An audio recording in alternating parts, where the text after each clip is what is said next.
Untuk mengantisipasi rembesan produk impor gula dan garam ke pasar, pemerintah memberikan langsung izin impor kepada industri yang membutuhkan bahan baku garam dan gula.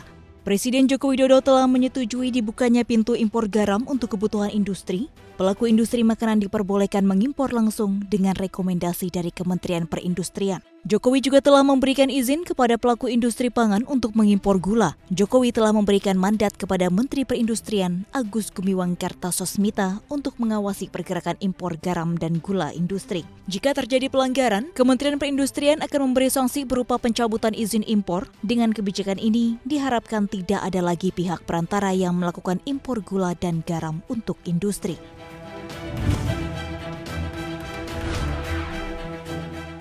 Menteri Keuangan Sri Mulyani Indrawati mengusulkan ratifikasi protokol ke-7 Jasa Keuangan ASEAN Framework Agreement on Service tentang jasa asuransi ke Komisi 11 Dewan Perwakilan Rakyat.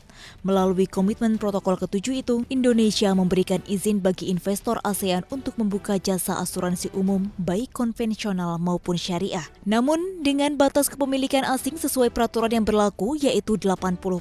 Dengan meratifikasi protokol ke-7 Jasa Keuangan AFAS, Menkyu meyakini industri asuransi syariah Indonesia akan berkembang. Menurutnya, pemerintah menyadari perbedaan tingkat perkembangan di antara negara-negara ASEAN, maka diperlukan komitmen perluasan akses pasar jasa ASEAN dilakukan secara bertahap.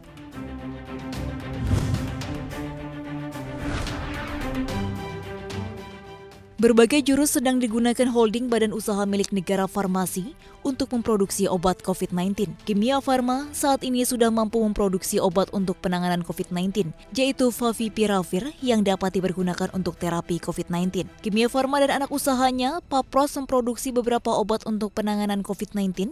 Sementara Indofarma siap memasarkan obat anti-corona Remdesivir dengan nama dagang Desrem. Obat ini diklaim telah mendapatkan persetujuan Emergency Use Authorization di Indonesia dan telah disetujui oleh BPOM. Desrem Remdesivir akan dipasarkan pekan depan dan merupakan obat yang dikhususkan pada pasien rawat inap COVID-19 dalam gejala sedang berat.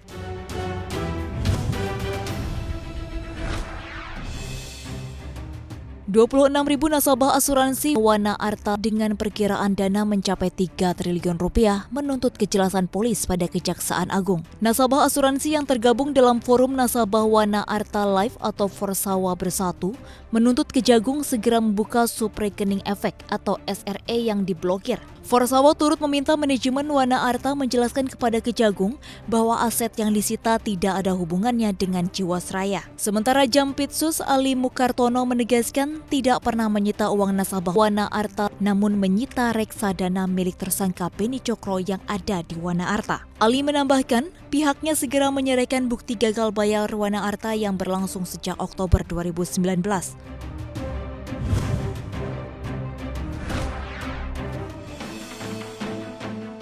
Perang dagang tidak hanya melandas AS Cina, tapi kini juga Arab Saudi dan Turki. Kamar Dagang Arab Saudi telah memutuskan untuk memboikot segala hal yang berhubungan dengan Turki, mulai dari produk impor, investasi, hingga pariwisata. Seruan Saudi telah membuat mata uang lira menukik ke level terendah terhadap dolar AS dengan terkoreksi 22% sepanjang tahun ini. Sebagai pasar ekspor ke-15 bagi Turki, keputusan Saudi akan mempengaruhi nasib ribuan eksportir Turki.